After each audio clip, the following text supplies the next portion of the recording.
Well, years ago, I had the cabin in the wilderness. So we built a log cabin in the Alaska wilderness. You had to mount an expedition to go to Bonnie Lake, especially in the wintertime. And I had lots of friends who would have a weekend place that they would go to, and they'd have to pack up the groceries and get clothes to take away for the weekend. And then when they came home on Sunday night, they'd have to rush around getting ready to go to work on Monday morning. And there was always seemed like most of the work was getting the place opened up for the weekend and then closing it up and getting ready to go home. When the opportunity to come to Arkansas arose, it seemed natural to me to buy a little farm outside Little Rock instead of living in downtown Little Rock. So we bought Hunting Valley Farm, which is just on the west side of Roland, about 15 miles from West Little Rock, where my office is. And it's a great little place. Initially, we've got the 8 acres here that's bounded on the backside by a creek that runs across the north end of the property, and then a road on the west side. Mostly we raise vegetables in our vegetable garden, but also I wanted to put some trees on the property. So I've taken to buying small seedlings and raising them in my own nursery beds. In 2009, I decided I wanted a different orchard. We had originally planted some fruit trees down in a boggy area. I didn't know it was boggy at the time, of course. So we moved the orchard up to the top of the hill. And that's where we're raising apples and peaches and pears and plums and some ornamental trees as well. I planted a row of ornamentals and specimen trees along the east side of the property.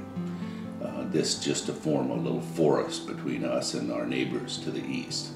One of the things I wanted to do with the fruit trees, and I learned this after visiting the gardens at Mount Vernon that George Washington had his people plant, and also at Monticello in Thomas Jefferson's garden. I wanted to try a French pruning technique called espalier. And espalier is a technique where you train the branches of the tree into a shape or form. You've all seen pictures of this, you just didn't know that it was called espalier.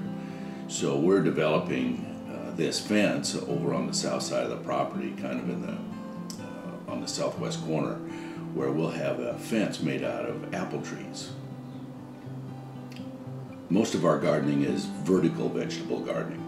We try to get the most amount of produce from the available square feet of garden space that we have. A guy wrote a book years ago called Square Foot Gardening, and this is where you raise small amounts of crops in a square foot in a garden bed. And this is sort of the model that I adopted, that along with the raised bed notion. And the raised beds serve several purposes. First, most important, means I don't have to get down on the ground and then get back up again in order to take care of the crops. I can do it either from a sitting position or standing up. But also it allows me to tailor the content of the soil and to build a soil mix in the garden box that is perfect for the crop that I want to put in there. So our garden beds are mostly compost, and in a way it's a sort of a hybrid between a hydroponic gardening technique and gardening directly in the soil. So the media in the boxes really only holds the roots in place.